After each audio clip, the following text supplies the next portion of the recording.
Professor Peter Wadhams has spent the summer on the Arctic ice, using lasers and robot submarines to get a picture of just how much is left. That's good. All right, let's go.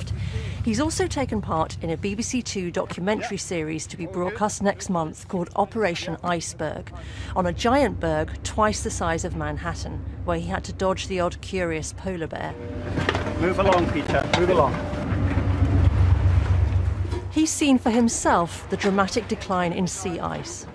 30 years ago, then there was typically about 8 million square kilometres of ice left in the Arctic in the summer. And by 2007, 5 years ago, that had halved. It had gone down to 4 million. And this year it's gone down below that and it's really heading for oblivion. And the ice is also getting thinner. The volume of ice at the pole naturally goes up in the winter and down in the summer, but it's been declining over the last 30 years.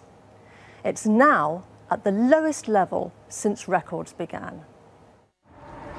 Estimates that the North Pole could be ice-free in summer in a few years contrast with the official view of the Met Office that the Arctic will not be completely free of ice before the summers of 2030. But it's the effect of losing all that white ice that matters. The polar ice cap acts as a giant parasol, reflecting sunlight back into the atmosphere in what's known as the albedo effect. 30 years ago, the ice looked like this. The Arctic ice covered 2% of the Earth's surface, reflecting most of the sun's rays. But half of that ice has now gone, and open water absorbs far more of the sun's energy. Professor Wadhams told us parts of the Arctic Ocean are now as warm in summer as the North Sea in winter. Over that 1% of the surface of the Earth, you're replacing a bright surface which reflects nearly all the radiation falling on it by a dark surface which absorbs nearly all. And the difference, the extra radiation that's absorbed, is, from our calculations, the equivalent of about 20 years of additional carbon dioxide being added by man. If his calculations are correct, that means that over recent decades, the melting ice cap has put as much heat into the system as all the CO2 we've generated in that time.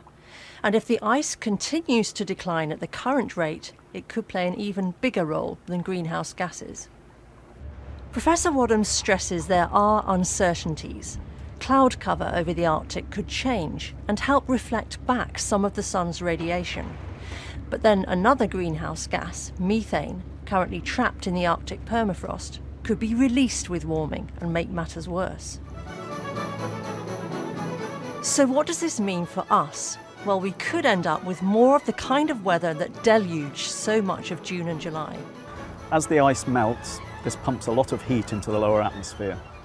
That has an important effect on the jet stream and the storm track that impinges on Europe and can change the weather on seasonal timescales. For example, some studies suggest that there is increased risk of wet, low-pressure summers over the UK as the ice melts, and other studies suggest that the winter weather could become more easterly cold and snowy due to the Arctic ice decline. All of which raises questions for both sides of the debate about how best to respond to our changing climate. Do we need a new Manhattan Project, ambitious engineering schemes such as mirrors in space or artificial seeding of clouds to keep the planet cool? Or does it reinforce calls for urgent action to save the Arctic by cutting carbon emissions?